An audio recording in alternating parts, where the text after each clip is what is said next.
आखाती देशांमध्ये सुरू असलेल्या युद्धाचा फटका आता मत्स्य व्यवसायाला देखील बसलाय। ससून डॉक परिसरामध्ये मासेमारीसाठी लागणाऱ्या डिझेलच्या दरामध्ये मोठी वाढ झाली आहे। आधी 90 रुपयांच्या आसपास मिळणारे डिझेल आता थेट 114 रुपयांवरती पोहोचले। याशिवाय शासनाकडून मिळणारे अनुदानही थांबवल्यानं मच्छीमारांवरती दुहेरी आर्थिक भार आलाय।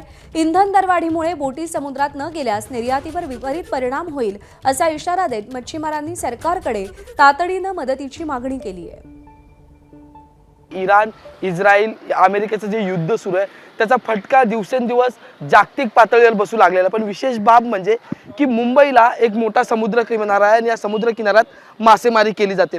आता हा फटका मासेमारी करणाऱ्या मत्स्य व्यवसायाला सुद्धा बसलेला आहे, कारण की जे इंधन या जहाजांना, बोटींना समुद्रात घेऊन जाण्यासाठी लागतं त्याचे दर वाढलेले। याच्यावर जर मच्छीमारांना जर रेट वाढले तर पूर्णपणे मच्छीमार ठप्प होऊन जाणार, कारण का डिझेलच जर भेटलं नाही बोटींना तर बोटी बाहेर जाण्याकरता, आणि असं नाही छोट्या बोटवाल्यांपासून ते मोठ्या बोटवाल्यांपासून आमच्याकडे मत्स्य खात्याकडे आमचे डिझेल कोटीची यादी जाते, कारण का त्या यादीवर आम्हाला टँकर मंजूर केला जातो। 90 पैसे 40 पैशांनी जो रेट होता 91 रुपयांनी, जर त्याच परीने आम्हाला जर तेल पाठवलं आणि आमचं जे अनुदान आहे, जे आम्हाला रिटेलचं अनुदान जे भेटत आहे त्या अनुदानमध्ये आम्हाला जर 15 रुपयाने जी सबसिडी येते शासनाकडून मत्स्य खात्यामधून, त्याचे मंत्री आहेत नितेशजी राणेजी आमचे, तर त्यांनी ताबडतोब तिकडचे पेट्रोलियम मंत्री आहेत दिल्लीमधले, त्यांना आवर्जून विचारून आपलं जर परत जसं चाललं आहे तसं जर करून दिलं तर खरोखर सगळे मच्छीमार त्यांच्यावर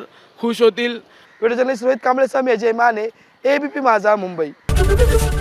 एबीपी माझा, उघडा डोळे बघा नीट।